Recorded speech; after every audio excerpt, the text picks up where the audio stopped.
Good evening, everyone. You're watching Wilson Waffling Live, recorded on Monday, the 6th of September. That's spelt wrong. Episode 81.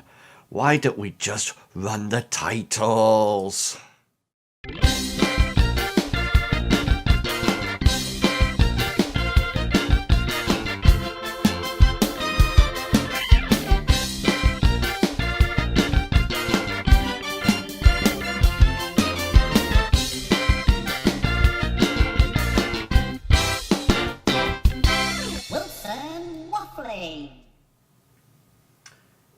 Ding dong merrily on. Hello. I've come dressed Christmassy. Today. How do you like my hat? I'm a bit concerned because I can't figure out what to do with my ears because they seem to be sticking out all over the place, and it doesn't really matter because I'm going to have to put these on next. There you go. That's a bit of fluff hanging around there. How are we all? Now, as you can probably hear from my husky tones, I'm not the well person I normally am. I've got a bit of a flu-y thing going on, but I thought, to be honest with you, shall I not do this tonight? But then I thought, no. My fans will be waiting for me, both of you. And I thought, I better be there for both of you. Yes, you and you. Yeah, both of you. So anyway, welcome to Wilson Waffling Live, episode 81. And this is a live broadcast on both Periscope and Facebook Live, where I engage with some educational issues and some tweets of the week demonstrating what the students from YSJ have been up to on the primary education course, and also look at some of the news that has been featuring about education from the BBC News website. Also, I like to give you a little bit of a teaching idea, which will be coming up at the end of today's live broadcast. Now, just to remind you, this will be the last one before Christmas. I might pop on next week and do a strange one. I'm thinking about doing my top 3 points for interview or something like that, but something a little bit different because the university, the students go home on this Friday, so there won't be anybody sort of like around, and the tweets will have stopped. And although we as lecturers, we carry on we're not teaching, but we're at work until the 22nd, so I'll probably take a break over Christmas, but I might do an open day special next week or interview special next week, just to sort of like keep you amused, or I might just have a week off. I'll decide how I feel. Now, I've got Periscope running as well, and I've got Facebook. So if you'd like to get in touch with me any way of those different methods, then by all means, just send me a picture, send me a request. Anything is completely up to you. And it's just nice that you are watching. And if you're not watching, then get on with it. Go call your friend and tell them to watch. I've even put a Christmas hat on for you. Yeah, just for you. Anyway, this is not going to be a huge long show, I don't think, today, mainly because I don't think my voice will last that long, but we'll try to do as best as we can because I wanted to keep going, and 81 seems a nice number. Only 19 to go before the centenary. How exciting is that? And please remember, if you'd like to catch up with all the other shows that I've done, then just head along to I Wilson YSJ on YouTube, and you'll be able to see them all there. I need to get a little... Oh, I'm going to cough. I need to get a little lower third for that, I'm thinking. Anyway, let's move on so I can have a cough. Let's have the tweet of the week.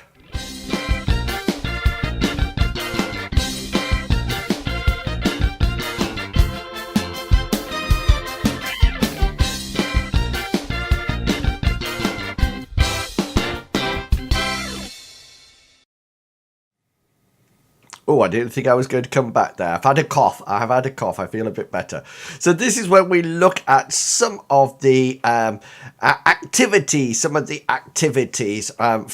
the YSJ blog that, well, not blog, Twitter sphere, or should we call it, and we have a look and see what's been going on throughout the week, and give you some idea of the things that we get up to. Now, I'm sad to say that there's not a great deal happening this week. I think it's coming to the end of term and a lot of students are busy getting assignments done, etc, etc, so that there's not a huge amount happening at YSJ in the classroom at the moment as people finish their assignments. However, I do have some things to show you.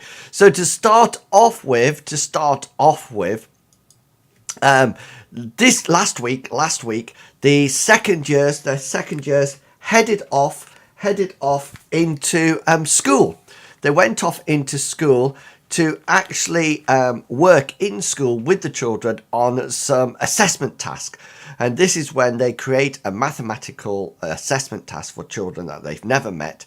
And they actually go and do the assessment and collect some evidence. And we go to a local school and we spend 4 mornings in there. And it's really good morning and really good times. And everybody really enjoyed it. And you can see here, Claire said, if this is the answer, what possibly could be the question?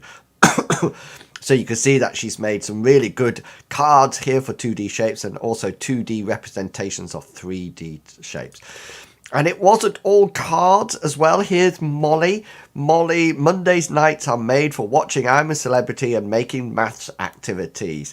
And there's a nice Monopoly style game to get the children guessing and engaging with a range of different shapes and 3D shapes, 2D shapes, and also the odd angle there as well. Now, as well as that going on, the first years this week have been enjoying some drama and some RE. And we can see here that they've been really active. Look at this. Really active there. And there's some really good drama going on. This is from Emma McVitie, who's our RE and drama teacher there. And you can see that there's some wonderful drama going on. It looks very scary, I must admit. Very scary. I wouldn't want to go down that conscience alley at all. It looks very scary. And just to prove that once you're a teacher, you're always a teacher, you can see here Emily's Baby's puppet set bought yesterday's at Hamleys. So perfect for a story sack. I'm so excited to use these. So even when you're out and about, you can there's always that teacher in you, that is looking out for those wonderful toys there for us.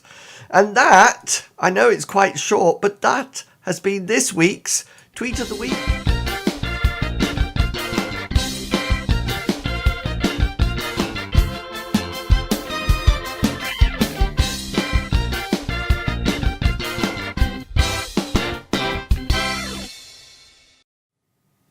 Yeah, there wasn't very many this week, but like I say, I think everybody's busy doing assignments. Now, if you would like to contact me on Twitter, then down there, that's my Twitter handle, @iwilsonYSJ. And also there's the hashtag down there, #YSJPrimeEd. So by all means, come along and follow us and enjoy what we get up to. You're more than welcome to come along and tweet us or engage with us, especially if you're going to come along for interview or something like that. I've got interviews tomorrow.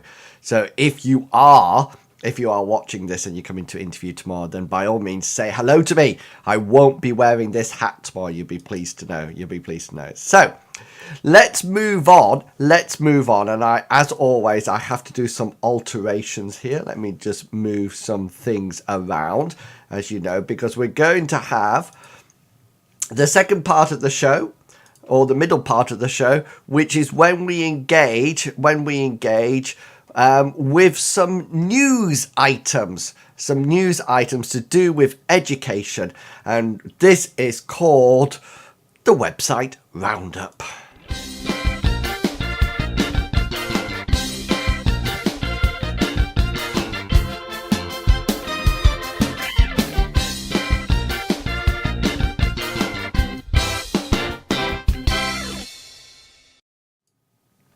Right, website roundup. I couldn't hear anything then. I'd taken the headphone off my ear. So let's zoom across. Something's going dreadfully wrong here. Oh no, I found it. Here we go. That is a bit too big. Let me just... There you go. So here's the first story for this week's website roundup. There we go. I'm in my little corner. Hello. Am I facing the wrong way? If I go...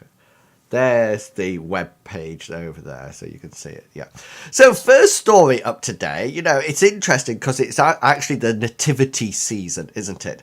The school play season, and the time when you go to school and you see the wonderful nativity play going on, or the Christmas pantomime. We always used to do a Christmas pantomime, which was absolutely fantastic. Really loved doing it. We used to engage all the children in year 3, 4 and 5. Year 5 used to have the main parts. Year 4, I used to create dancing parts for, and year 3 used to be the choir, but then they used to progress, so, and we loved it. I loved doing that, and the children got so much from it, so to speak. And, even in the nativity plays where we have those wonderful songs like, "It was on a starry night." Can you see why I teach mathematics and not music? Yeah. So anyway, but this news story caught my eye because it was posted on the 29th of November on the BBC webpage, and it said, "Is it okay to charge for nativity plays?" Now, there's some wonderful pictures here, by the way, just so you know. I'll just scroll it down, look. So it's really interesting, this story, because what's happened is that a school has decided that it's going to charge. They're going to charge, so I got a bit of white hair that's on my glasses then, going to charge parents to come and see their children in a nativity play. Now, the cost of the tickets is £1. £1, and there has been mixed reactions, to say the least, about this. Mixed reactions. Some people have said yes, it's fine. Other people are a little bit less amused by it, claiming that they've spent a fortune on reindeer costumes, and the school is always asking for money, etc. The actual purpose of the money is to go towards a new reading scheme, I think they said it was, or something like that. Some valuable, there it is, it's just there, look. It says some valuable reading and learning resources. Okay, and the schools had a bit of problem, and there's various people saying, that this person here says, Amanda, who also has a baby, said she and her ex-partner worked full-time and did not have time to make costumes. A reindeer costume for the Christmas play cost her nearly £19 with postage and packaging, and another flimsy supermarket costume previously cost £15. The Christmas play is during school hours, so it is not that anyone is working extra hours. So she was rather cross. Okay, my mum was saying it was free tickets then, and costumes were provided by the school, and great pressure now. Now, I must admit, we, in our school, we never charged for the Christmas play. We never charged for the Christmas play. And what we actually did, it was more like a business venture for us. So what we did, it was that at the end of the Christmas pantomime, we said, there's some buckets. If you'd like to donate anything that you would like, any money you would like to give, then that's absolutely fantastic. And that didn't go towards anything apart from buying new costumes and new material to buy costumes for the following year. So it was sort of like self-funding. But what's your views? What's your views about it? Do you think we should actually pay, or parents should pay to come and see their children in a nativity play? Or do you think that they shouldn't, and school should just provide it? So it's up to you.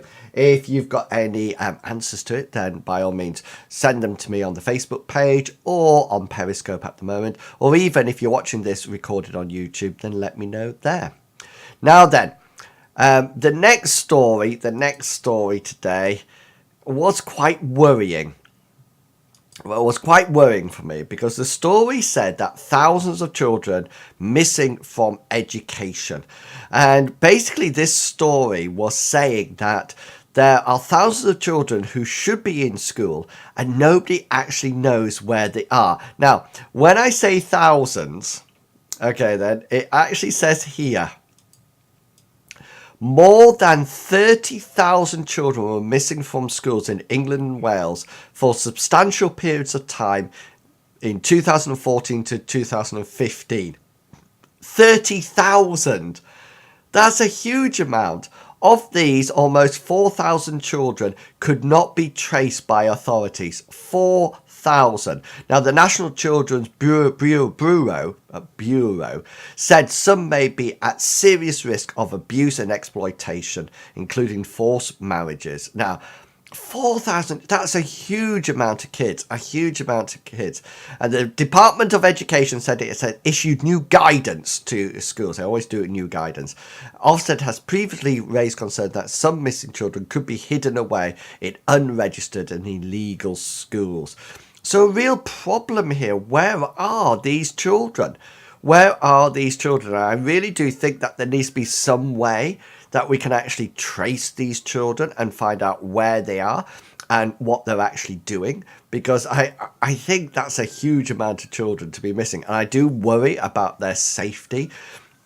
I'm not too sure. I think it's mostly secondary school children, but still, it's a great worry. It's a great worry. Now then, next up.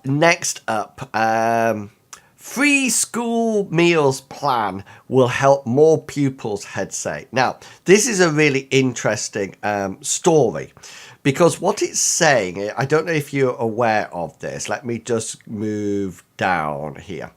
So it says here that the coalition going to introduce universal free school meals for all children in reception year 1 and year 2.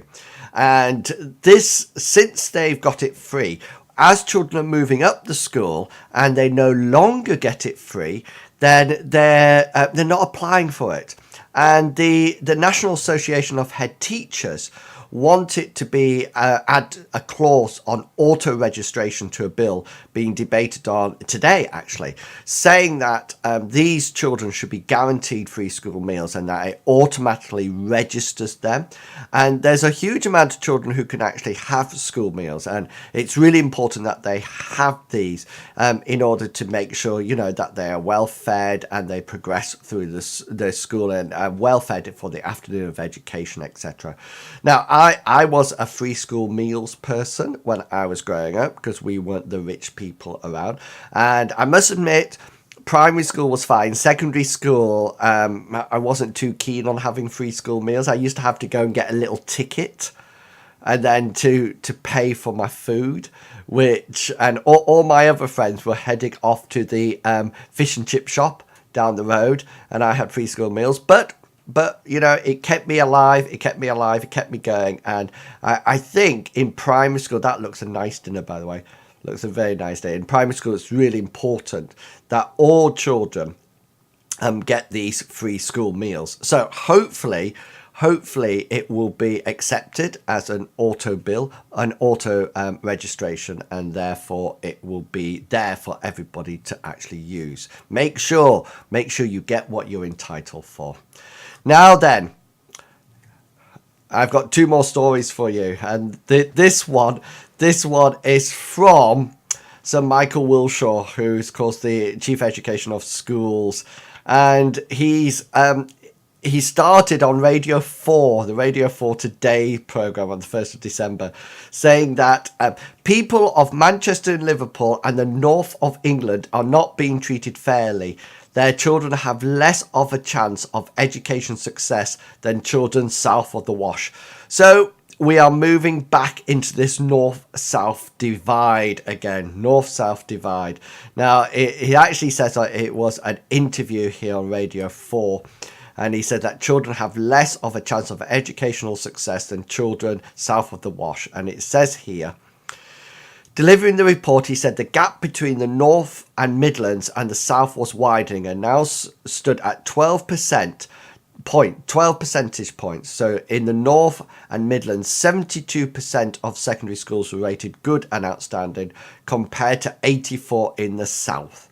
So what he's saying is that there's a huge difference between secondary schools between the North and the South. Now, it's interesting that, I mean, this next bit is unbelievable because they've actually named the 10 worst performing local authority areas. So you can see them here. And I'm not going to read them out because I just sort of think, oh, what a great morale boost that is, isn't it? You know, a great morale boost. And I think, yes, there needs to be something to do about it. But, you know, I think it's almost going back to this north-south divide and almost like blaming it on something that, you know, might not actually exist. He did state that schools down south are actually improving at a faster rate than schools up here. So in the north, I sort of like class myself in the north. So interesting there. But excuse me. But I think it's really interesting. And rather than making this public and making everybody feel rather bad about themselves, I guess, it might be a better idea to sort of like look at how they can be supported and can move forward. And finally, for the website roundup, are you smarter than a 10-year-old? Are you smarter than a 10-year-old? And GCSE pupils are making more spelling mistakes than their parents' generations. That's according to new research which shows that the words that are commonly stumped some pupils are to, as in TWO, off, as in OFF, said, myself, and thought. And it was interesting. If you want to go and watch the video, it's quite funny because they decided to test out the theory, invited a 10-year-old Ria into the Today's Programme studio to quiz the presenters on their spelling ability. So it's quite interesting. Oh, my bobble just fell down. It's quite interesting to go have a look. So if you'd like to have a laugh, then go along and have a look. And that, you be sad to know, is the end of today's website roundup.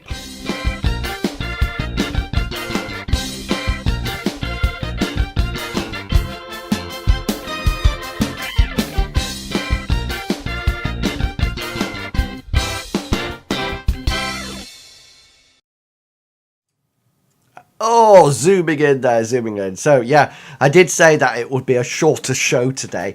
We're probably coming up to the half hour, so it won't be long.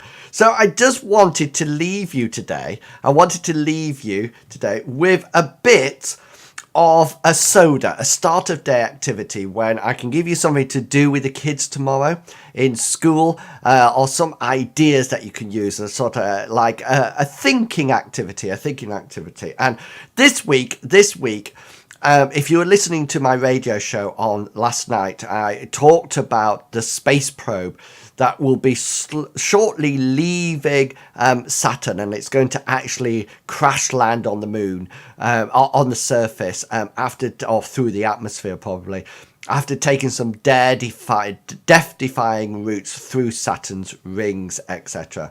And one of the things I mentioned is that they actually have to crash it because of lack of fuel. Plus, they don't want to land on two of Titan's moons.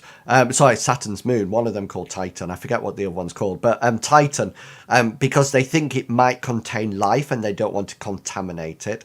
And it got me thinking in last night's Snuggles show on Wilson Waffling Radio that there's, this idea of aliens. So I thought, what a wonderful thing to get the children to talk about, and sort of like to talk about life on other planets. And more specifically, I had a few questions to them.